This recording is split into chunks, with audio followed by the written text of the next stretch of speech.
African Warriors versus Barbarians. Are you an African warrior or a barbarian? Mr. Holipsism and Ambassador Ausar separate the wheat from the chaff and explore the difference between an African warrior who is a soldier for their people and a self-hating xenophile who uses African culture to mask contempt of their own and either consciously or unconsciously operate as agents of white supremacy. Let me bring in my co-host, Ambassador Ausar. Hold on.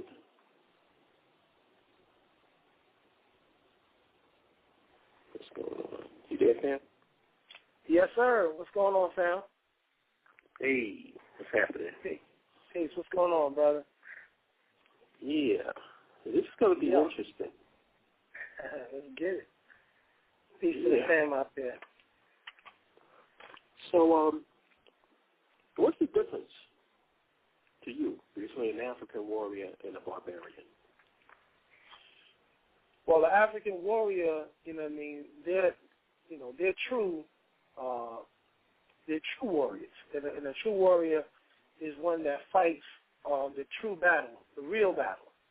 The battle over self, the negative aspects of self, the battle over ignorance, the battle over assimilation and standing up for their culture, standing up for their people and carrying on the tradition and fighting against the forces out there, whether it be physical, mental, spiritual, that actually counter and seek to subjugate our culture and our people's legacy. The barbarian, on the other hand, is just out here wilding out. These are pseudo warriors. These are people that they talk a good talk. They practice black on black violence in one way or another, whether it's physical, whether they attack their own people. You know what I mean? These are the barbarians to me. They're not African warriors. These are barbarians. They don't have no real knowledge of self. You know what I'm saying? So that's my thing in a nutshell right now. Yeah, I'm pretty much on the same page with you. I did want to distinguish, it's pretty clear who the African warriors are. Those are the people who fight for the culture and fight for their people. Right. The barbarians, that takes on it's multifacets when it comes to that. You have the unconscious barbarian who really is not concerned about culture or the people and whatever. So they're operating pretty predictable. You know what I mean? Right. You don't expect them, to show any love. You don't expect, the behavior that they're exhibiting is because of their lack of consciousness. Right. But the barbarian that I'm talking about is the one who is supposedly conscious, the one who's supposedly African, centered or, who are really on that gung-ho, amped up, ready to kill thing. And usually it's not just directed at the enemy. It's also directed at members of the culture. Right. And I just found that to be a curious thing because I had, after we did that show last week, I've been having some very interesting discussions on YouTube, and I had posted up a video, a clip, from the show and put it out there, and I'm telling you, I was doing the stats on the video, and let me just show you. It was called The Homosexual Boogeyman, titled after the show. And it's got 626 views and 137 comments. That's just from last week. And so, the vast majority, I would say 85% to 90%, was in approval and in agreement with what I was saying, even if they didn't agree with homosexuality. You know what I'm saying? Right. As a lifestyle. They pretty much had the same viewpoint that you did on the show. It's like you may not agree with the lifestyle, but you do consider them brothers and sisters, whatever their lifestyle is, and you would fight to protect them as well. But there was also a demographic of guys in there who was on some no tolerance, no acceptance at all. They thought they were enemies. They looked at those people as being not even part brothers and sisters, but being enemies. And one guy told me, he said he was surprised at me because I say that I admire Khalid Muhammad, which I found to be an odd statement because one of the few people, not few, but one of the people who's met Khalid and actually worked side by side with Khalid. We used to, I mentioned this before, used to feed the homeless on Thanksgiving and then Christmas. He used to help the United African movement at the slave theater. And Khalid Muhammad definitely was not an approval of homosexuality. Definitely not. That part is a guarantee. He did not approve of it. He thought it was silly. He thought it was gender confusion, all of that stuff. But he never called for death of brothers and sisters that was homosexuals. And I did the guy show me, produce the tape where you seen him do it. I heard him say that, and he couldn't do it.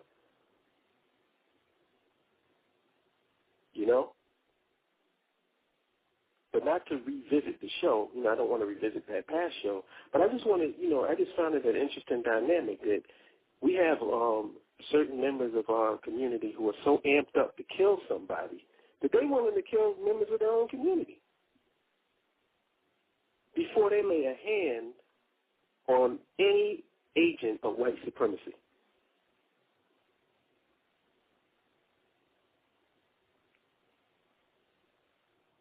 Hello? Oh, did you get cut? Hold on.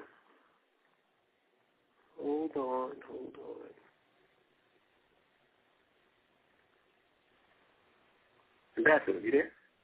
Yeah, I got cut. I'm back. Oh, okay. Did you get knocked off? Yeah, I heard the tail end that you said that we were talking about Khalid Muhammad and how he never called for the death of homosexuals that's in our race. Right. And that's what people were saying. Like I said, I just found it interesting that you have certain members of these people who are so amped up to kill their own brothers and sisters. You know what I'm saying? Because regardless of what our people practice, and our people are engaged in a lot of things.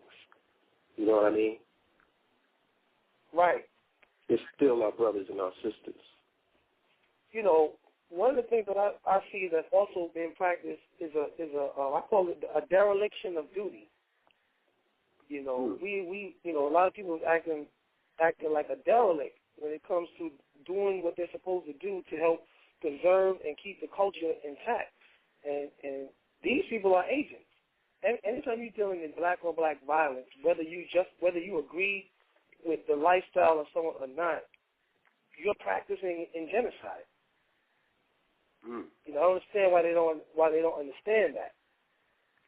There's a lot of people that eat foods that we don't agree with. Are you gonna kill them too? Are you gonna kill somebody that's a Christian, a Muslim? You know what I'm saying? When does it stop? When do you draw the line with that? Right. And when are these people gonna start killing? Because all they've been doing is killing words. They haven't killed anybody. These people, the same people who take them out hunting, they couldn't kill an animal. Yeah, right. Well, my thing is, somebody. I always say that's, it's easy to talk a game. It is a lot harder to back that game up with actual actions. You know what I'm saying? And my thing is, if you aren't amped up enough, because most of the stuff that we need to do is not really a lot of fanfare attached to it. You know what I'm saying? Right. You can't put on, get a black glove and raise it in the air and posture and do like things like teaching your children about the culture. Right. There's no camera works, there's no fanfare, there's no shining bright lights attached to that. Organizing the people in your community for a neighborhood watch patrol. That's not very dramatic. Right. You know what I'm saying? All of the stuff that's just hands-on work is undramatic work. It's the everyday grind. talking, reaching people, putting this information out, organizing people on small local levels, things like that. It's not that dramatic. It doesn't require microphones. Yeah. All that other stuff is what your mother calls nigger mess. Nigger mess and rigmarole. That's all it is. Come on, man. So when we stop all the bullshit talk and keep it real with each other, then we might can get someplace. But if we keep caught up in this, who's the toughest revolutionary, who's really gonna do this, and who's really and come on, man. Yeah. How about going home, raising your children to be good, productive Africans? How about that? How about teaching your children how to do mathematics, advanced mathematics, physics? Teaching your children like different languages and stuff like that. Helping them become critical thinkers. That's a warrior. That's an African warrior that does that. Right. 100%. And let me give, like I gave this example on your show, but I wanted to repeat it on this show. And, I like coming with facts. And, a lot of times people don't like facts. People don't like reality. I'm going to give you some reality, just to revisit what we talked about last week in relation to this topic. Remember I was asking you about Stonewall riots or the Stonewall Uprising? That's right.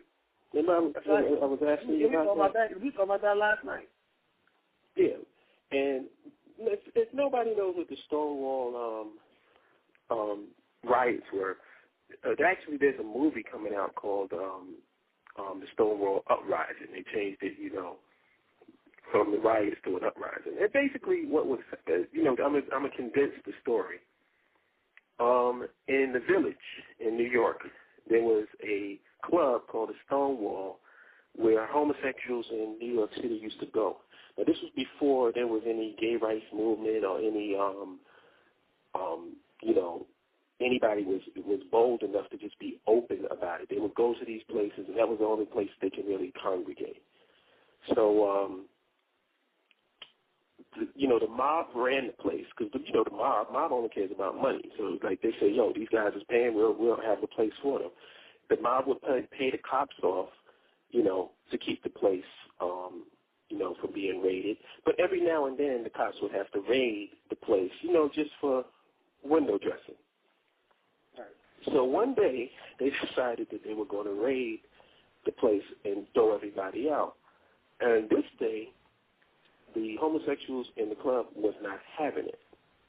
And they commenced to fighting the cops, beating the cops, throwing bottles at the cops, chasing the cops all throughout the village, and especially and you're familiar with that area, Christopher Street, and that area in the village.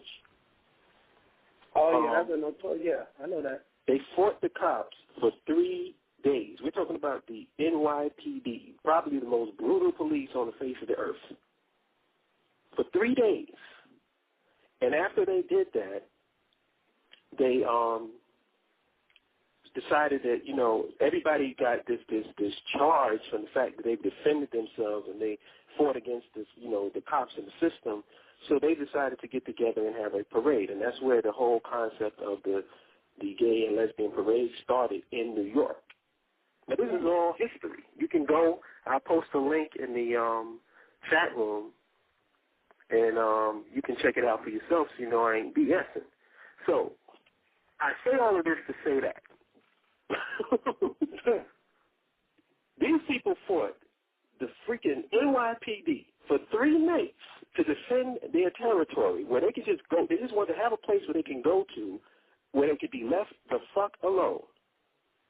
And these niggas who ain't raised one pinky against these niggas are scared to death of the cops. Yep. So who's really revolutionary? And that's a real story. It ain't no bullshit that I just made up. Go check it out. I posted a video there. Right. When they're going to start doing something? If that's what you say. When are you going to start doing something? And you talking crap about other people and how they not down What the fuck are you doing? I can't even get these Negroes to start a black neighborhood patrol watch. I put that video out months ago. Gotten absolutely no response to it. Posturing. That's You're all. too old A for bunch that. of posturing.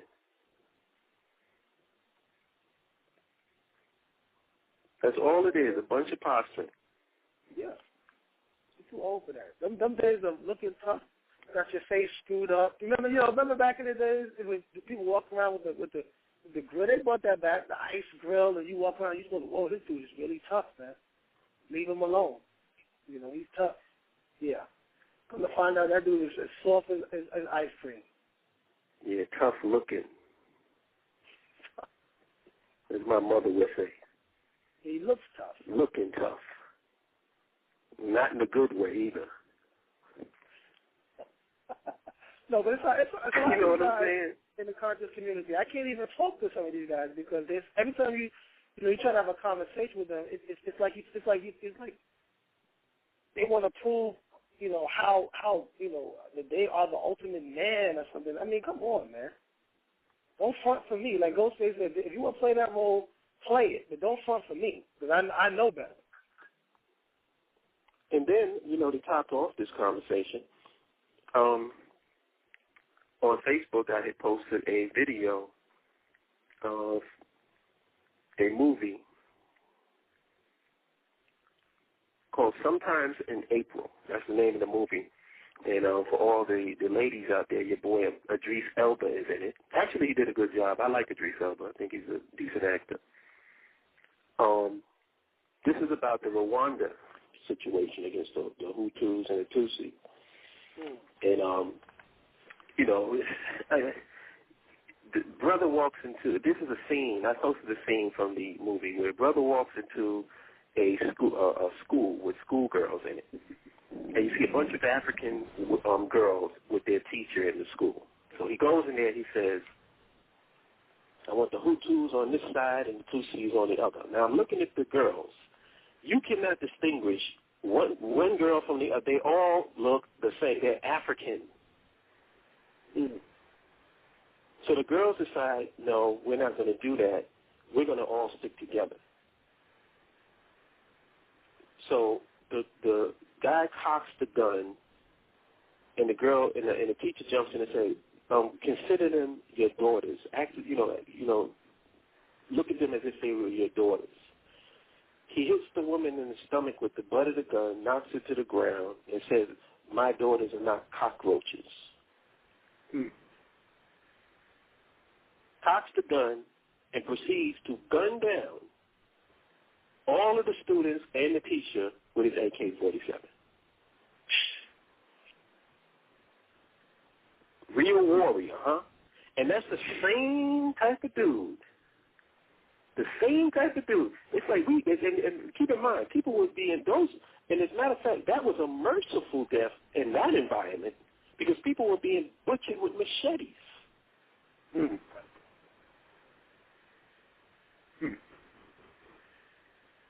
Because you see a difference in Africans. Because one is a Hutu, one is a Tutsi. And they both look the fucking same. They're both African. Right. But we so amped up. We still got that self-hatred that we were, and we look at Africans' life as being cheap. Yep. It's like we look at each other's lives even here in America. Guys, so-called tough gang members, they can brutally kill a young black. They might not have nothing to do with it. They're not like they're another gangbanger. These are innocent people. They will kill them, drive by, shooting, just randomly shooting. I don't know when the last time I heard drive-by shooting at a precinct. You're not going to do that. How is it possible? Your father used to say this all the time. How is it possible that you got a bunch of Negroes with guns on a corner, one cop pulls up, and they all start running? Yep. It's just one man with a gun. He's the law. He's the man. And you're not the man. You're not the. Remember Juice? What's your problem? You're my fucking problem. He's flipping on his boys. That's how he coming of age. That's how he's coming to show. He slipped on. He killed all his. He tried to kill all his boys. These are the people that. Man, what's your problem? You're my fucking problem. right. That's it. That's what it is. That's what it is. We see each other as the problem. Our elder I got some people wrote a whole book on that, on black violence. Oh yeah. He spoke extensively about that. Yeah. And the funny thing about it, like, to mention Amos Wilson, you speak about us not doing drive-bys on the police, or one cop pulls up and 15 brothers with guns start running. Let's go back in time to when the Irish was in New York and the Italians, when New York was actually worse than it is now. In terms of crime, they used to have places in New York where the cops could not go. That's right. This is documented. And Amos Wilson talks about that all the time, how the Irish and the Italians were running New York, and the gangs were running wild. They touched on it briefly in the Gangs in New York, that movie that came out. Where you could not, if you was a cop, you could not go to a certain area. Are we on it like that? Nope. Giuliani came through. Remember when Giuliani was the mayor, his 8 years, he took a lot of the so-called tough guys. These are gone. I mean, white folks that walk around New York City and they look very comfortable. I mean, they look extremely comfortable, and I'm sure that's in every hood near you, because the gentrification is going on all over in all these major cities where we congregate or where we live as black people. They feel very comfortable. I said that to say, and I'm not saying they feel very comfortable because they know you're not going to do nothing about it. Not a damn thing. Not a damn thing. Remember the Hebrew Israelites used to be on 42nd Street? They still around? Hell no. They don't know 42nd Street. Remember they used to always talk. Remember what I used to tell you all the time? They talk about, the time is up. The time is coming to an end. I said, yeah, the end of your lease. Right, the time is up. When's the time up? That's the only thing that's going to end. Bullshit. It was supposed to be the year 2000 shit was going to end. Now we're in 2010. They got the extension. Oh, yeah, that's right. They got the extension. I forgot about the Dr. York extensions. They must have meant the year 3000. Oh, that is, the calculations was off. Oh, so we got right. We got another 1,000 years. We got another. Oh Lord, another 1,000 years of this stuff. Okay. And then they waiting for. First of all, if you remember the Hebrew Israelites rhetoric, they were waiting for Jesus to come back, and he was going to initiate all this. They wasn't going to do anything. They weren't planning on doing anything themselves. They were waiting for some other force to come back, and they were going to ride that coattail. Oh, okay. The Most High. Right. The Most High was going to come back, and he was going to do it. And they was laughing and the Most High is going to come back and cut your head off. I remember I used to hear that. Most High is going to do this. So the Most High is coming back with a machete, I guess. All right. Come on. The Most High can pick up that machete. And we wonder why. Don't you have the ability to pick it up too? What is that? If the Most High can pick up a machete, don't you have the ability to pick it up too? You got to stop this. You got to stop. We got to check people and ask them. So you talk all this about when is the last white person you if that's what you feel is the solution. When is the last person you killed? Revolutionary? No, those are not revolutionaries. They're not. And I challenge anyone to prove me wrong. Prove me wrong tonight. Prove me wrong tonight. Any revolutionary is free to call up and prove Ambassador, prove Holip wrong tonight. You saw what happened. These people that's out here, a lot of these Muslims out here, that you see them, you laugh, you say, oh, these guys wearing the dress, and they prostrate, they got their ass up in the air and doing all stuff, you know. But these guys they're gonna do what they're gonna do. And they're not telling you about it. They just, next thing you know, you look at the news and, oh, shit. Come on, man, stop all that. That's not what revolution is about. And it's making us look bad. Let me mention that. You know what I'm saying? It's making us look bad. And when I say us, I'm being a little selfish on this one. I'm talking about me, you, you know, anybody that's out here, anybody that's in the chat room, any real brothers in the chat room. I see Ja in there. Ja stay elevated. I see Kala. I see, you know, I ain't gonna name all of y'all, but I see you all in there. Those are the real African warriors right there. Right. They make us look bad.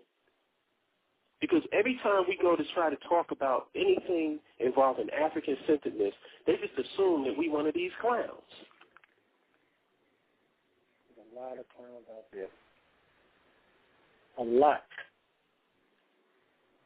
I mean, they erased my sound wave. I wish I could have played that Damon Wayans thing, because that's who they think we are. Pontificating. Yeah. I guess you must be trying to. I guess a lot of these guys are trying to impress girls, because that's the only people that might really, you know, and weak Negroes that really feel impressed by that. You want a girl to think that you tough, so you want to walk around with the screw face and talk tough. Come on, man. Your record doesn't indicate any of what you're talking. You are safe. They can walk among white folks. You can walk amongst these guys safely. They're not going to do nothing to you.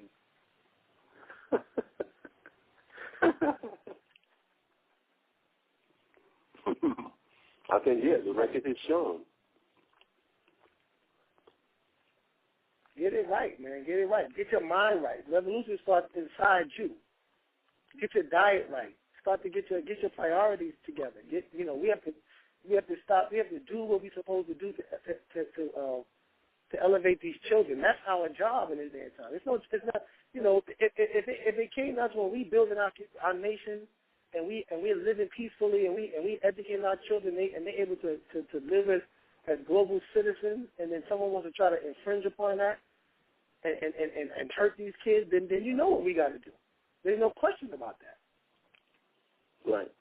So the same thing you would do if somebody was to come in your house and try to harm your kids. I don't advocate harming nobody's children for no reason, because you're mad. And these Arabized Negroes that's out there in Africa, you know, they don't represent us. Not those, not them, killing their own people in the name of what? The Quran. The Quran told you to do that. And the funny thing about it, man, I can think of so many ways for us. As a matter of fact, when you really look at it in totality, our situation, it could be solved pretty quickly if not for the agents and just the people out here intentionally trying to keep us in the situation that we are in. You know, it's really like systematically, when you look at it systematically, this could be solved really within one generation. One generation, like we said, me and you have said this many times on this show. Give us one generation of Africans, one generation of children where we can instill these values and instill this knowledge and this information to them on a preschool level up to the university level. Yep. If we can do that for one generation, this shit will be turned around. One. But the problem is, we can't even establish the freaking infrastructure to create the institution. So everybody out here is a bunch of solo agents. Solo soldiers, I should say, not agents. Solo soldiers. Come on, man. You know? I mean, that's our reality. You have to do what you can for your family. Because Lord knows you don't have no context to work within. You're working in a white supremacist construct. We don't, apparently, the 5%, the people who know what time it is, don't feel the need to organize anything. I keep talking, I run it like a broken record on here. Show me a national institution, any institution that we can build, that the so-called African-centered people, that we can build on a national level. Show me one. Just one. If you can't produce one institution, nobody should be listening to you.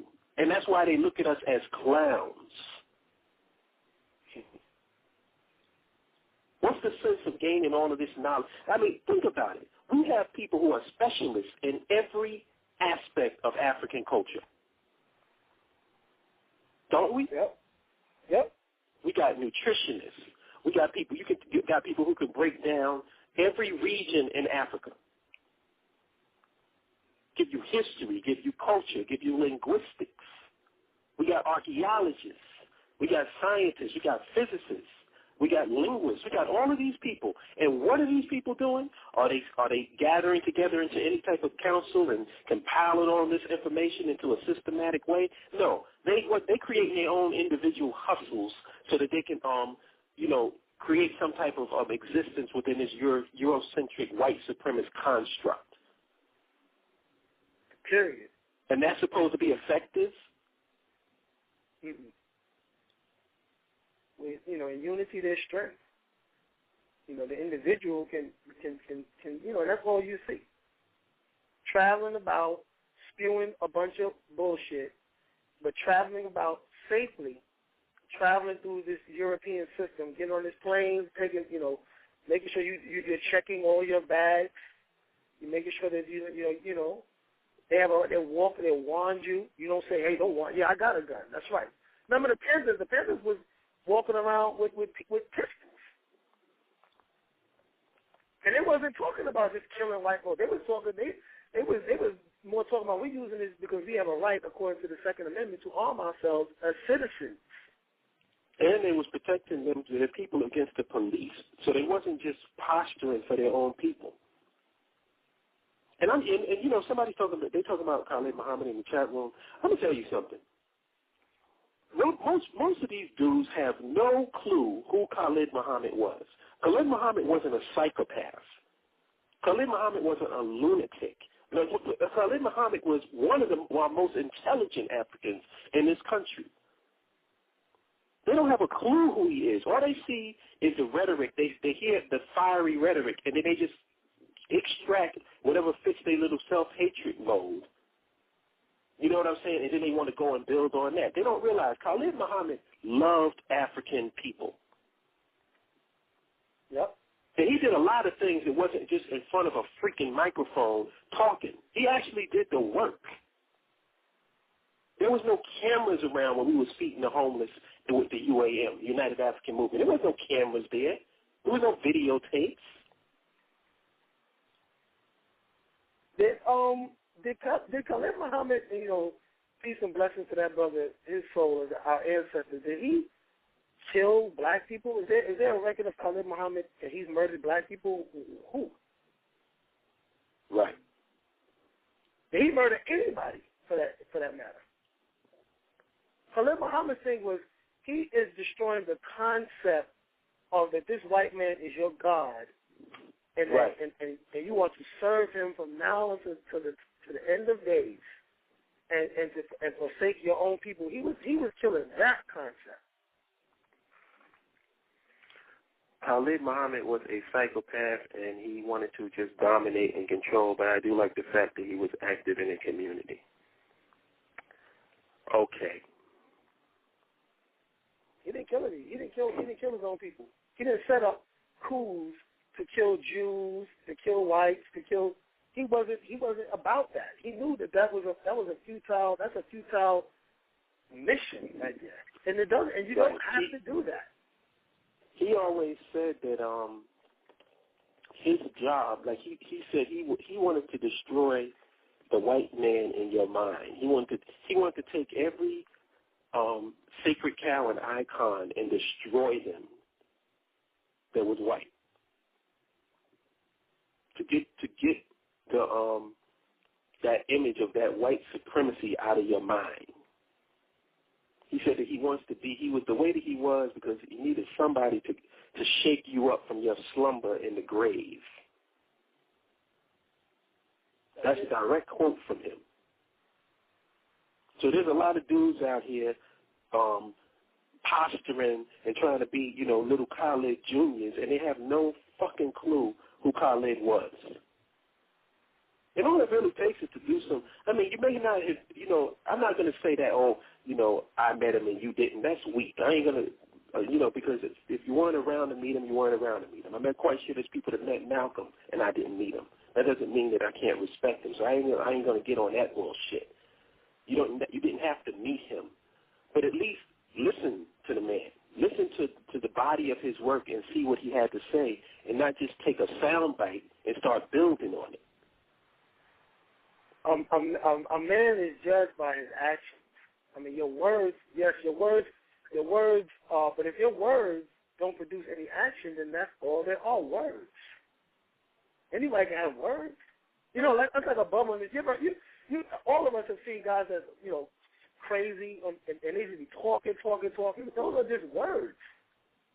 Right. You walk right past them. They're not doing anything. It's your actions, man. His actions did not indicate a psychopath like how people are trying to portray him to be. Right. And he was no more of a psychopath than General Petraeus is. You know what I'm saying? He was a warrior for his people, and he was definitely only concerned about the plight of the African and nobody else, like all good generals should be. Do you want your general to be an integrationist? You got an army. That's why they don't allow generals on the microphones. When you have a nation, the nation doesn't have their generals on the mic. No. The general is speaking to the troops. Right. If the general gets on the mic, could you imagine if General Petraeus was allowed to give an address to the country? It would be a diplomatic nightmare. Right, and the troops is not on YouTube. The troops is not, because everybody's on YouTube. Are you telling me that you're forming some plan to do something on the live airways? Are you kidding me? Right. You see General Schwartz go talk about his plans or portray some of their plans for how they're going to deal with insurgents or what they call insurgents in Afghanistan on YouTube.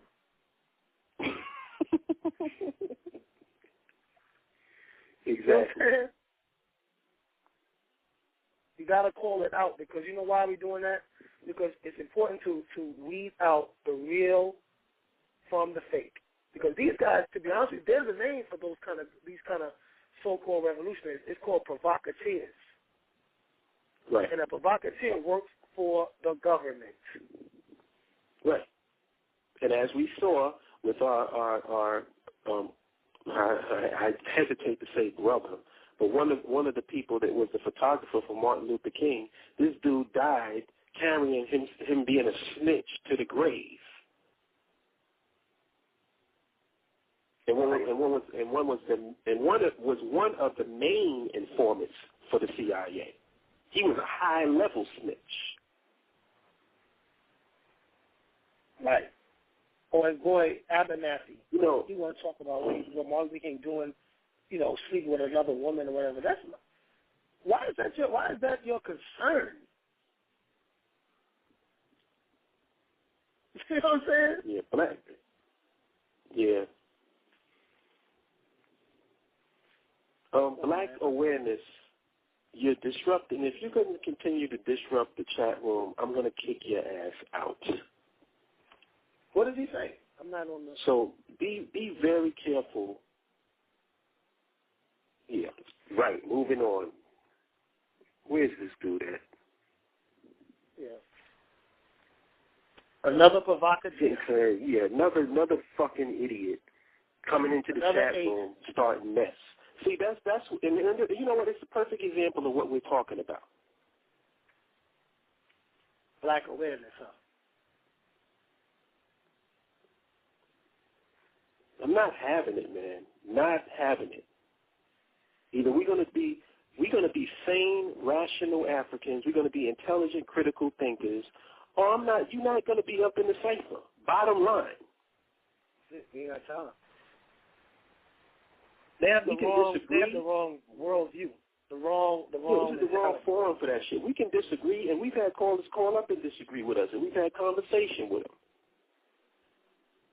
You know, but I'm not having these dudes coming in trying to be a provocateur up in the forum and trying to cause havoc. Once I see you identify yourself, you're getting kicked the hell out. Take that, go somewhere else. Everybody that comes to this show knows that. So it must be somebody, they didn't give you the memo at the CIA? Right. The wrong worldview. We got some callers in the queue, but nobody's raising their hand. They must love what we're saying. Yeah, it's the truth, man. It's the truth, and they know it's true. You get up and you try to feed your family. You try to do what you can do to exist. At the same time, you're trying to get knowledge. You're trying to start to build. You're not out here you Osama bin Laden or whatever. You come on, stop all that. You say that that's what the rappers do. And we criticize them. These rappers is Fatal Hussein, and they wow. You wow it in the studio. And then you get in the car, you get in your Maybach or your Range Rover, you put your seatbelt on, and you follow all the laws of the system. Come on, man, don't front. You selling records, man. You selling records. We don't see you doing anything.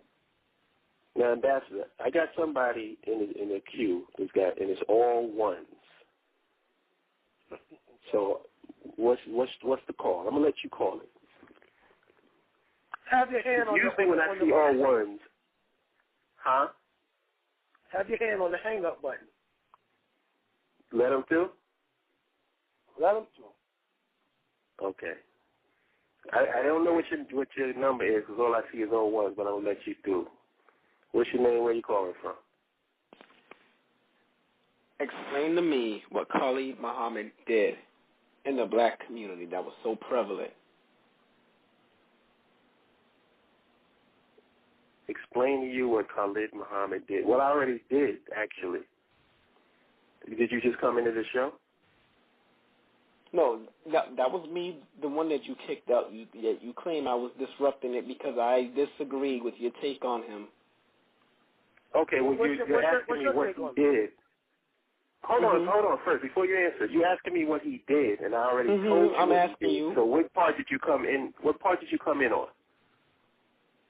I'm the guy that, I don't know how long you guys were on him, but I'm the one that you kicked out because you said I was disrupting the chat room. Right. So you feel that Khalid Muhammad was not,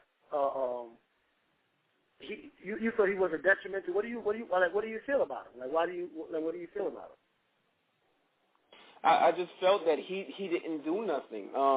In terms of speaking, in terms of oral presentation, I thought he was quite good at that, at arousing people's emotions. And he did do a lot of things in the community, but I just thought that to my personal opinion, he didn't do enough. I mean, well, he did good, don't get me wrong, but I just thought that in terms of, properly educating people about this system, which he could have, because he was very intelligent about the way the system worked, he failed to do that, and I think that's what our people lack of. The understanding of this system and monetary policy and foreign policy and how it plays a big role with the U.S. and other countries and domestic policy. What about yeah, go ahead. Can I ask you a question? First of all, what's your name and where you calling from?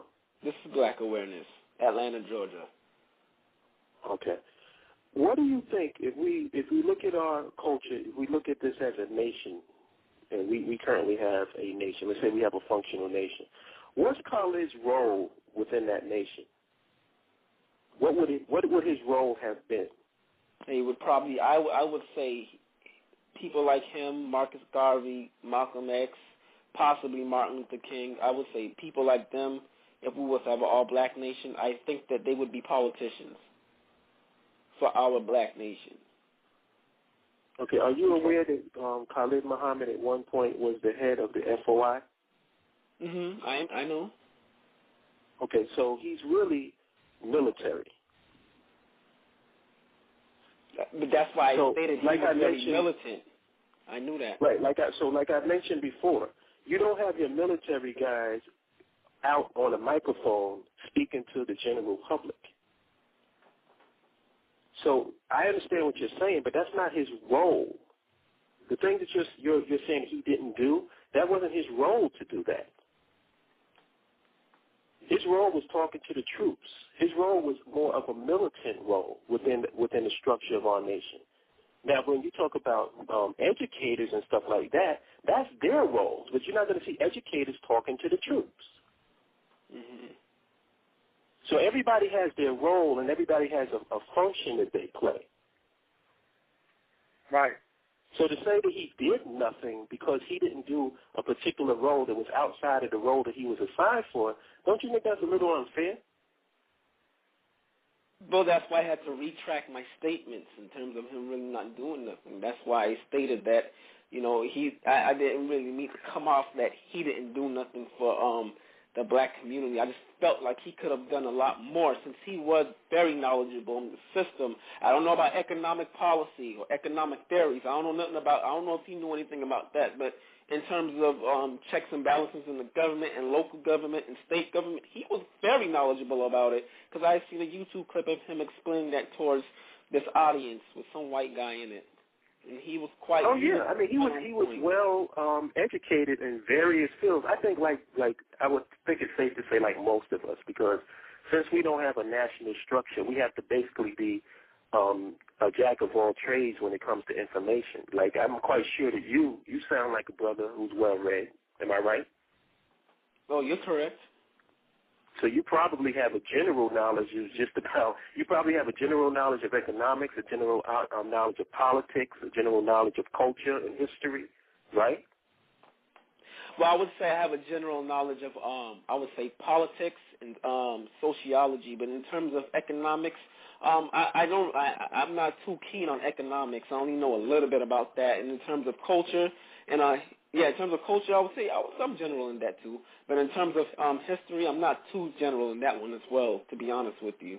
Well, would it be unfair for me to say to you, or later on, if you was to have an untimely death, to say that you didn't do enough because you didn't do the historical piece.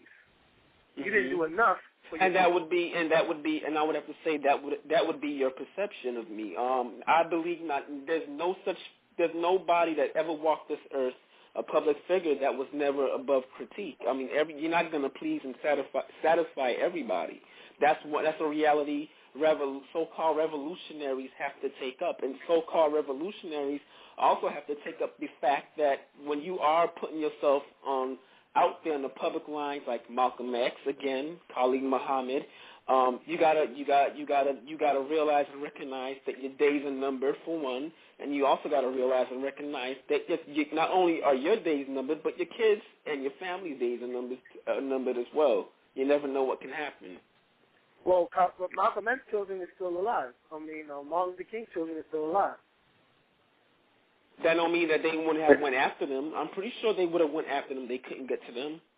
But I'm saying, would it be fair for me to say for you, for the contribution that you did lay out in your field of expertise, would it be fair for me to say later on, because you didn't cover the historical piece in the way that I feel that you should have, or whatever, that you didn't do enough for your people? And I think it would be fair because it's your right to think that. It's your right. I don't think it would be. You know what, I'm going to tell you, I don't really care about rights because there's no such thing as rights. What I care about is if you're going to critique something, it'd be a fair critique. If somebody's a scientist and he specializes in, science or physics, I'm not going to critique him because he didn't cover the economic piece. You have to be fair in your critique. I'm going to critique him against what his specialty was, what he specialized. But I am fair. In it because my stance on that, why I stated what I stated, was the fact that he actually, okay, I understand where you guys are coming from about generals and them only speaking to the troops. But, yes, he had that public forum, and if he knew about the system, which he did, I thought when you have knowledge, then you should be sharing that with everybody, no matter what position, no matter what position you are in. Because if you know that can uplift people, then why not share it? Well, let me ask you this question. In all fairness, brother, let me ask you a question. Have you heard every speech of Khalid Muhammad? No. Okay, so it might be fair to say that he spoke about something that you just didn't hear. Probably, but and that's why I'm ignorant to the fact that if he did, then he did. I mean, if he did, then I didn't know, and I would take everything what I basically stated about him back. But until I hear it, I'm gonna still stick to my ideal views about him. So you're gonna make a statement about somebody and still say that you didn't have a full breadth of everything that you didn't gather all of his speeches, all of his works. And then make it critique. You're gonna make it critique until I find it. You can do all the homework. That's the way I operate. Yes, sir. That's not fair. Right, that wouldn't be fair. That wouldn't be fair if someone did that to you. To make a. It would, because they would have that right. They would have that right to do it. So I think it would be fair, and I wouldn't care really, because if I knew I said it, I said it. Well, I mean, you said enough for me. I mean, if you feel that it's okay to judge someone and put out information and make statements when you don't even have a total amount of data on the person that you're talking about, hey, there's nothing I can say to that. I mean, I'm not even going to say that you're wrong. At least you're honest and you state exactly how you feel. All right, I'm going to make one final appreciate comment. That. I was going to say I was going to make one final comment, and my final comment was. The reason why I stated that I haven't seen all his speeches is because I've seen quite a amount. I mean, I would have told you. I would probably have told you I've seen them all, but I never know, because a lot of speeches, say like from Malcolm X, I could say I basically see mostly all his speeches. But not every day, but every 10 years or so, there always surface new videos of new speeches that have never been shown to the public. So that's why I stated I've probably never seen them all. Well, we don't really have to go that deep, because he has spoken about most of the stuff that you're saying that he didn't do, he's already done. So you just have to do some more research into him. That's all. Oh, okay, thank you very much. Are you going to stick around with us? I'm sorry I kicked you out of the room, but if you want to stick around on the queue? Oh, no, I like to interact in the chat, but since you kicked me out, I guess I'll come back next Saturday. You have a show next Saturday. Okay. Sunday, sorry. All right, sorry about that, brother. Oh, no problem. You have a good one. All right. All righty.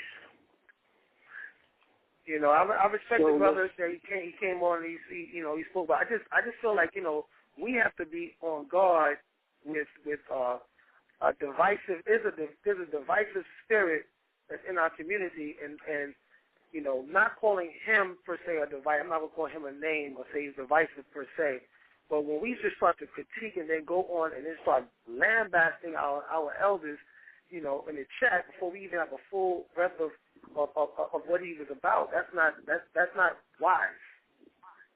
No. I mean, but like I said, if you can make that statement that you're going to make statements, absolute statements about somebody you haven't researched, there's nothing I can say. Hey, knock yourself out. You have a right, we have a right to go in the middle of the street and take a dump too. You have the right. Yeah, you have the right to drink yourself into a stupor and throw up in the morning. I mean, you have a lot of rights to do a lot of stupid shit. The question is it stuff that you should be doing? Is it productive or is it counterproductive? So brother, what's the difference between an African warrior and a barbarian? I won't even say an African barbarian because I don't believe in that. Okay. Basically, you would say that the warrior, they're fighting in the context of they're defending the society that they belong to.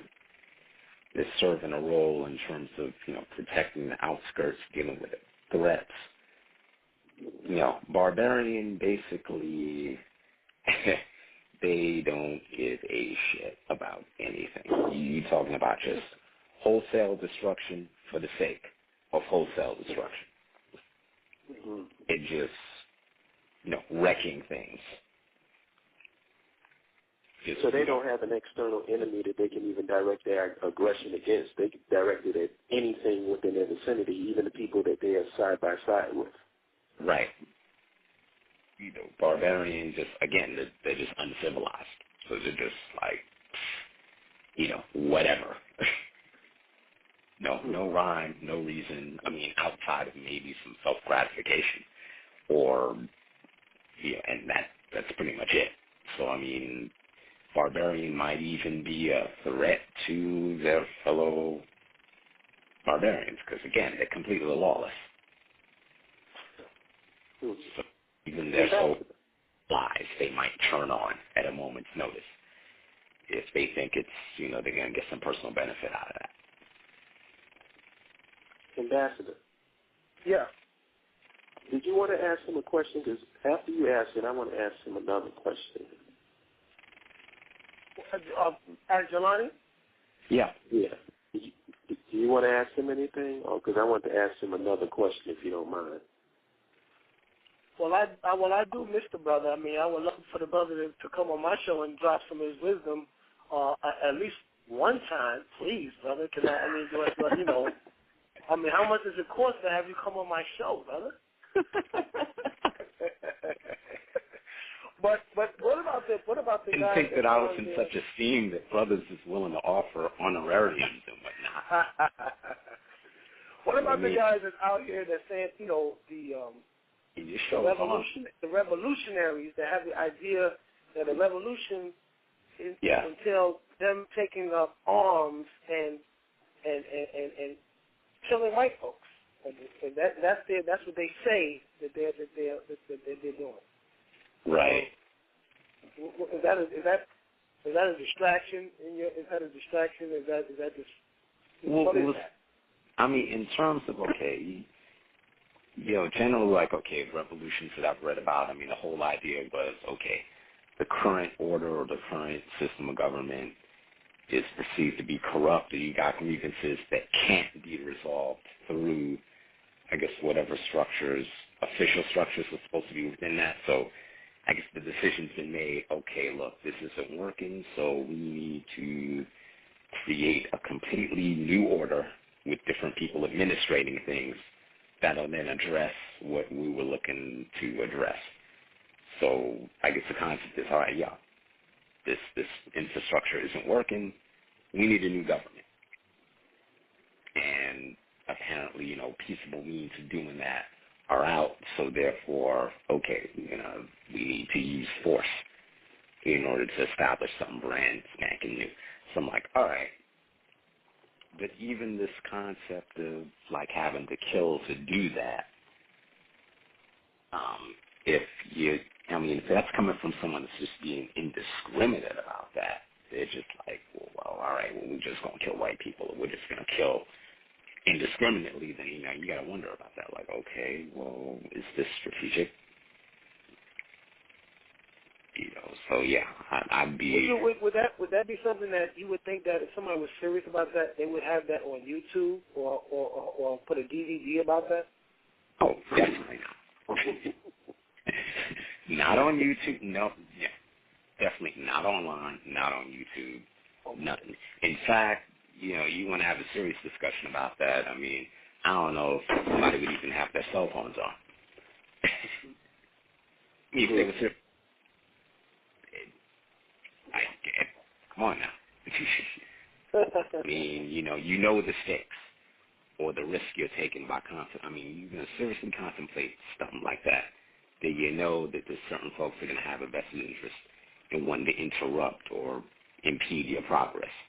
So you would take certain precautions. Therefore, a YouTube video, nah. So it's safe to say that if you are doing YouTube revolutionary killings, it's safe to say that it's safe to say that Homeland Security is not concerned about. If you're allowed to continue to do that, it's safe to say that Homeland Security is not really concerned about you. Man, either that or they're financing your production. Like, you know what? Okay. Now, Mark, you've had, the whole concept of people putting on a work or a public work of art or a performance. Right. You'd see folks financing or lending support to people putting on a performance for, social engineering purposes. Mm-hmm. Yeah. Social engineering purposes. Just, so that way, people looking at that will get or have a certain perception. Like, well, I mean, we've seen these games played before. You remember, like, where you had the prosecuting attorney who's going up against the mafia, and actually he works for the mafia? Oh, yeah. Yeah. I mean, I spent the afternoon watching old episodes of Law and Order, where you see the back room, negotiations, and it's not necessarily dealing with the law. It's more like, okay, well, I'm going to put this, ethical expediency more than it is dealing with the law. Essentially, it's like, all right, well, we have this information here. We can prove X, Y, Z. There's some other information that we can't necessarily include, but we got it. So what's your client willing to agree to? That kind of thing. Yeah, throwing away the small fish and trying to catch the big ones. I mean, of course, not catching the big ones, but, that's the game. That's the shell game that they play. Yeah. I have a question for you. Indulge me. Okay. A lot of these guys who's barbarians talk about nationhood. Like, they claim that I don't hate my own people. I'm fighting for the nation, the nation, the nation. Let me ask you something. When it comes to nation, is a barbarian capable of attracting technical people to help them with their nation, like scientists and rational people? I doubt it. Yeah, so is his anger going to build a bridge? Yeah, because, see, this individual is a barbarian.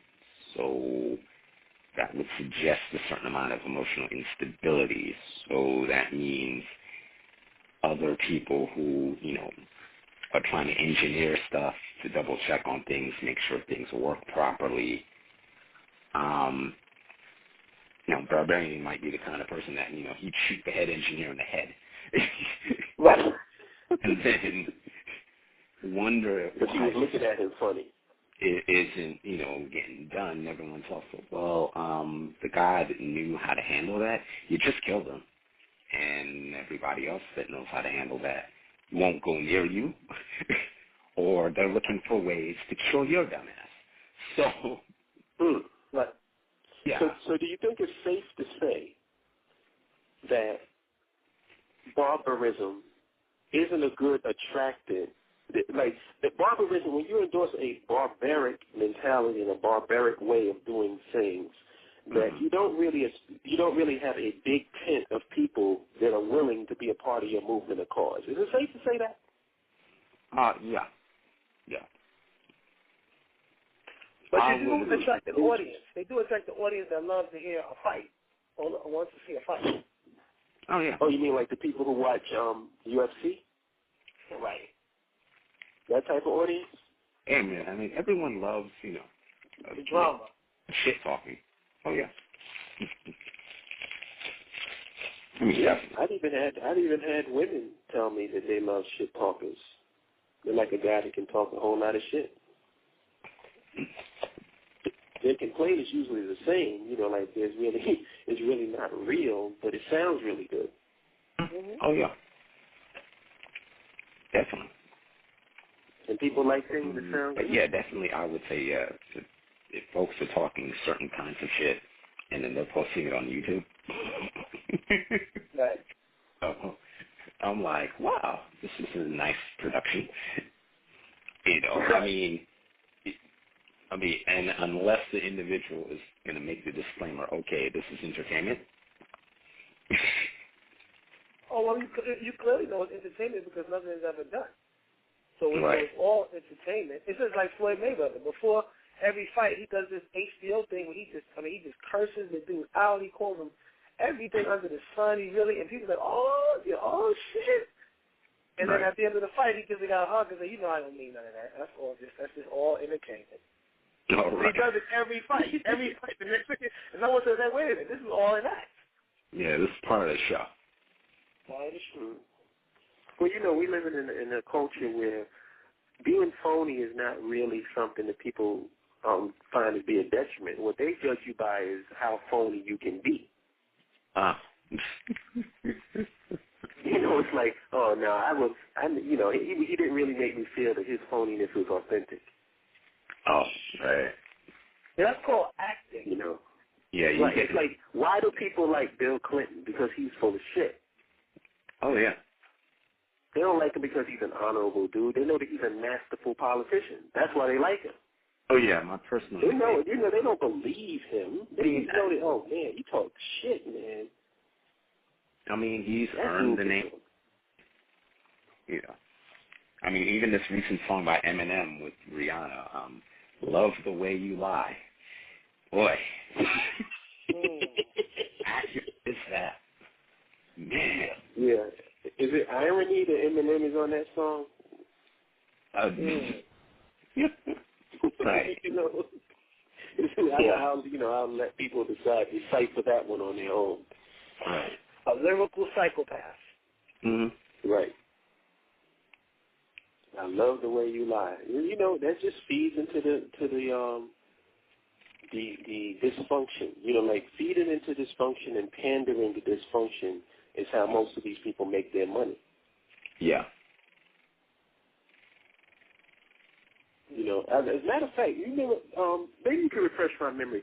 Luther's one of his last songs was some dysfunctional song about, basically, I'm paraphrasing, but the lyrics of the song was, I don't care how good you treat me, I want the person who's giving me hell, basically. Yeah.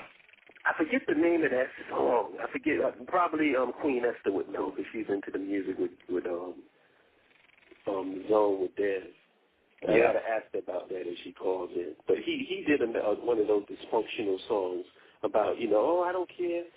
I know this other person treats me good, but you fuck my life up better than anybody. That's a sick psychology, right? Yeah. Yeah. Yeah. And this is what people go, that Mr. and Mrs. Smith thing. Why do you think that was such a popular movie? Because most people like their relationships that way. Yeah. Two people trying to kill each other. What a perfect romance. Yeah, well, comment on it. I think it's a great topic. The difference between barbarism and being an African warrior, I think it's a fine line that can easily be crossed. But building on the point of Dr. Khalid Muhammad, what I think set him apart, him and brothers like Malcolm X and many others set them apart from the rest was the fact that they were organizers and mobilizers. We got a lot of dudes right now who are just mobilizers. They can get everybody to, want to do something, but they can't organize the people. That's one of the problems I have with the conscious community, even though I'm on the same page with a lot of brothers. Brothers don't want to organize. I know when I came onto the internet, that's one thing I wanted to do was basically, link up with all the like-minded people. And it hurt to find out that a lot of these people, are just talking about it. It is too much just black power screaming and, rhetoric and throwing the fist up, but not enough work. So I do want to make that point that, if you're not organized, you are pretty much a barbarian because you're just a mad person running around with no real plan of things. So we can be around here destroying all the time, but if we're not building up and replacing what we've destroyed, then we are just barbarians, and that's what I wanted to add on to. That's right. And the difference with the African warrior, too, and the barbarian, the difference is that The African warrior, like the sister that spoke earlier, was talking about Khalid Muhammad, how he's very gentle around his people. His anger is directed at the system. His anger is directed at white supremacy. His anger is directed. When you got these guys as barbarians, their anger is all over the place. They flip on their own people. They flip on the white man. They have a sociopathic mentality. Yeah. You know, and it's usually our people the ones that get the brunt of it. That's when they're ready to do something. Whenever the barbarian is really ready to do something, usually his people is the one he's going to do it on. Mm-hmm. He's not going to do it on the cause of his anger, the real cause of his anger. He's not going to direct it that way. And that's how you can usually identify that. Definitely. Hey, can I add something on top of that? Mm-hmm. No doubt. Just to build on that real quick, a thing that the people who run this society realize, you know, with all the built-up anxiety, people start to lash out. And so you usually lash out at the people closest to you because they're the ones closest to you. You know, when you're mad and you're in that type of state of mind and mind frame, it doesn't really matter who you attack as long as you're able to release that energy. So that plays a part into the barbarianism where we don't really know who our enemy is and we don't know an effective way to get at our enemy. So we lash out on people that look just like us, you know, who aren't the problem at all. You know, we might be part of the problem, but we're a small problem, you know, in the big picture scheme. So I did want to add that in as well. That's right. That's right. No doubt. Yeah, thank you for that wisdom, brother. The Afrikan Warrior, he'll look out for his entire family. He'll look out for his people in general. Barbarian does himself. I mean, I could go in depth. I've been a barbarian before, because I was at a point in my life, I was like, fuck everybody else, I'm gonna do for me. It's all about me right now. I mean, shit. I mean, I'm not happy to say it, but I'm not ashamed. I know what the fuck I've been. Everybody's been there before. Fuck it. But Afrikan Warrior, it takes a lot of courage to be that. Take a lot of strength, because it's easy to look out for yourself. That's real easy. To look out for, to look out for people in general, that's hard as fuck. That's why most people would rather be a barbarian than a warrior.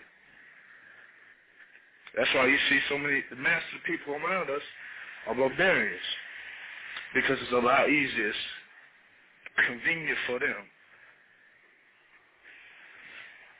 And then when the shit hits the fan, who do they come looking for? They're looking for the fucking warrior. And it's just a bunch of bullshit. We still in that little slave mentality, that bullshit that we keep on looking for somebody else to help us out. We decide upon people. Everybody been known that. But we neglect to acknowledge that within ourselves. And we steady looking for a motherfucker to help us out. And we ain't helping ourselves out. It's all like a crackhead. Crackhead, my bad. A crackhead will be addicted like a motherfucker. His whole family will try to save him. His whole family be like, "Ooh, you gotta stop. Ooh, you gotta do this. Get him a nice house. Get him all this shit." And he go sell it for a rock, for A-ball. I've seen that shit before. That happened to one of my cousins. My whole family gave this nigga money like a motherfucker. And then he just neglected it. It was only till he himself decided, ooh, I'm going to help myself, that he finally got out of it. I mean, we can help ourselves, but we got to look out for each other as people. Because, wait 1 second. Fucking bullshit ass. Because these motherfuckers out here, they be like that sometimes. They'll get all the help from their family, but they fail to help themselves out sometimes. Shit. Yeah, I mean that seems to be the general consensus that the warrior looks out for the whole. Yeah. You know? And the barbarians is only looking out for themselves. Yeah. But you know what? I got like 4 minutes left, brother. But thank you for the call, and thank you for calling in, man. It's good to hear from you again. All right, sure enough, man. All right, man. Thanks for the call. All right, we got you back, Ambassador. All right. Let's see. I got UBP Jesse. And we only got 4 minutes, so speak your piece. I'm sorry, I'm just listening. Because I couldn't hear through like the regular website, so Skype has better sound quality. What's up with the show? You like the show? Oh yeah, definitely. That's what's yeah, I mean, I have a few. I don't know. When I think about nation building, the only thing that comes to mind is some of the hang-ups and like the possible ways around them. There's a lot of hang-ups, right? I mean, I haven't really like hashed out all of the hang-ups. I mean, there's some of the obvious ones like who to trust, who has the credentials, like in making sure that whoever's involved has good faith in each other, and making sure that if they're like what the opposition might be, and like how to handle the opposition and all that other, basically other hang-ups like that. I mean, right now, if I wasn't bogged down with school, I'd probably be just like getting it all done within a reasonable time frame, but I can't. So you're in school now? Yeah, I'm. The semester's already already in session, really. So I'm just dealing with that. I mean, if I didn't... Yeah, man, concentrate on that. I don't know, because, I mean, with, with the talks of, like, nation building, or at least being serious about it, I don't know how, in my field, I don't know how much effective it might be to, I don't know how effective it might be if it were applied. I mean,